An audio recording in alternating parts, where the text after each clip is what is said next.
Podcasts are hot right now. How do I know? Well, you're listening to one right now, aren't you? But you might be wondering, how on earth do I get my voice out there and start my own podcast? It all seems so intimidating. Between hosting and platforms and monetization, it can get real complicated real quick. Well, I'm going to let you in on a little secret. We started this podcast over 2 years ago, not knowing clue one on how to do it. So how do we do it? We did it with Anchor. Anchor is the free podcast app with creation tools that allow you to record and edit your podcast right from your phone or computer. And Anchor will distribute your podcast for you, so it can be heard on all the platforms like Spotify, Apple Podcasts, and many more. And everybody likes money, right? Well, you can make money from your podcast with no minimum listenership.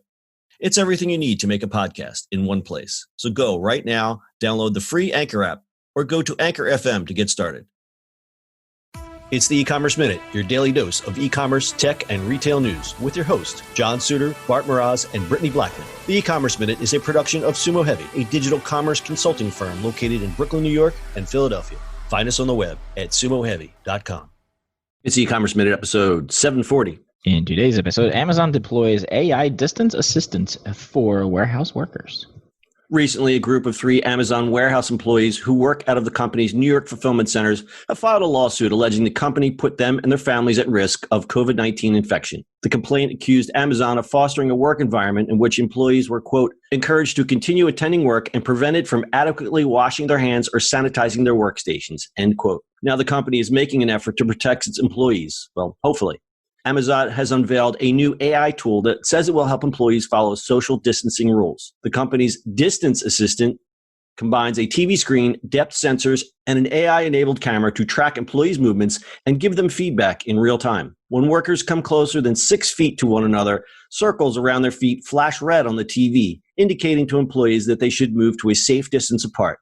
The devices are self-contained, meaning they can be deployed quickly where needed and moved about. Amazon compares the system to radar speed checks, which give drivers instant feedback on their driving. The assistants have been tested at a handful of the company's buildings, and the firm plans to roll out hundreds more to new locations in the coming weeks. The system is displayed on a 50-inch monitor. It's not exactly immediate feedback that technology might be able to provide with, say, a haptic wearable. Instead, it's designed to serve as a visual reminder for workers to keep the circles green by maintaining the appropriate social distancing.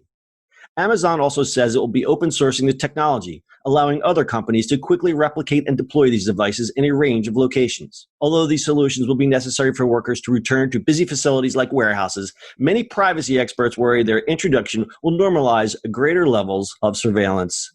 Everything's a trade-off. What do you guys think of this? Always. It's a good idea, but only where you're near that TV where you can see when you're walking. I don't know. I think I think the intention is good and the tech is very cool. We're looking at a looping GIF on our dock here, and it shows people getting near each other, and then there's like a circle around them, and the circle turns red. I think this would be helpful, perhaps, maybe in a gym or a restaurant.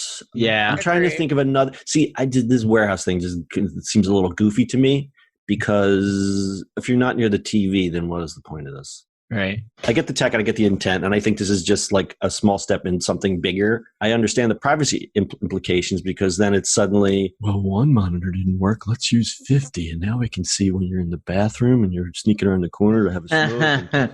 Then becomes interesting. I guess watches or something would be better than that. Well, I mean, a haptic wristband would make 1,000 times more sense, but would probably be exponentially more costly. So I guess this was the trade-off. I don't know. But the GIF looks so like dystopian. It sure does. Like it's really crazy. It's a shame they just show their feet because you probably, if you see their faces, there's probably X's on their eyes. True.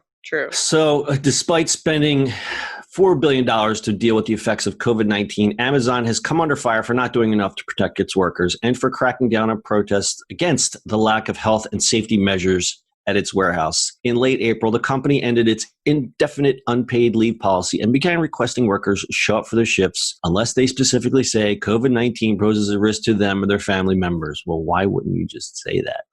See, here is the problem, and this is we're going to take a slight left turn, folks. This country is practicing willful ignorance and pretending that the pandemic is over or that there's a second wave. We're still in the second inning of the first wave, and everyone's going, meh.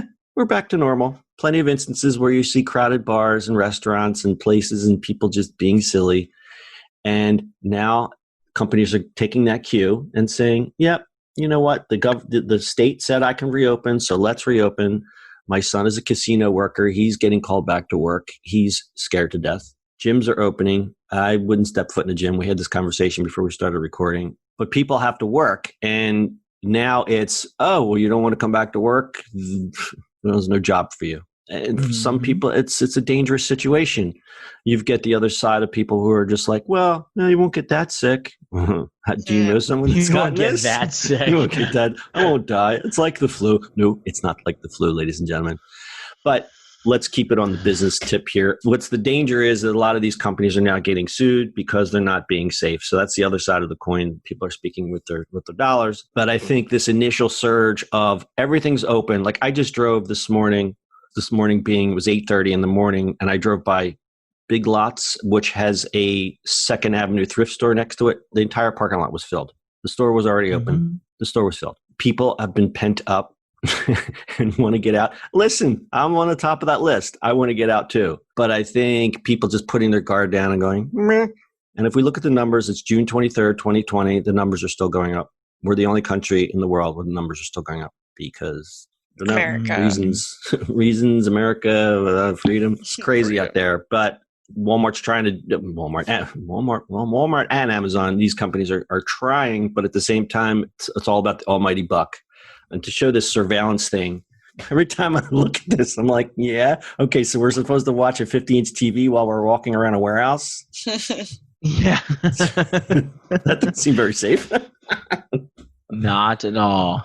I don't know. And Walmart, got Walmart on the brain. Amazon has also been under fire for other methods of surveillance that they already have incorporated. And they already did have haptic bracelets.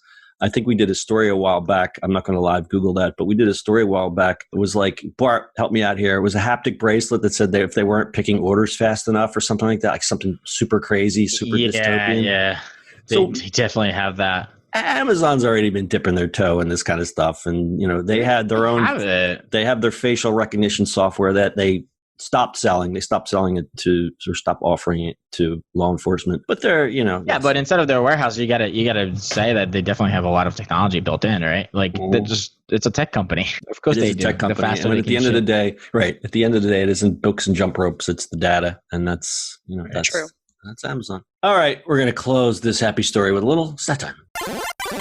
Jana Jump, which is a very cool name, an Amazon worker in Indiana, has been collecting alerts sent to workers around the country and says at least 800 Amazon warehouse workers have been diagnosed with the virus. Amazon has previously said it deployed more than 100 million masks, 34 million gloves, 48 million ounces of hand sanitizer, and thousands of janitorial staffers to improve safety at its facilities during the pandemic. That's according to CNBC. And off a tangent, have you noticed now when you walk into any store, there are stacks of toilet paper, and gallons and gallons and gallons of hand sanitizer? Oh my gosh, yeah. There's options now. There's options.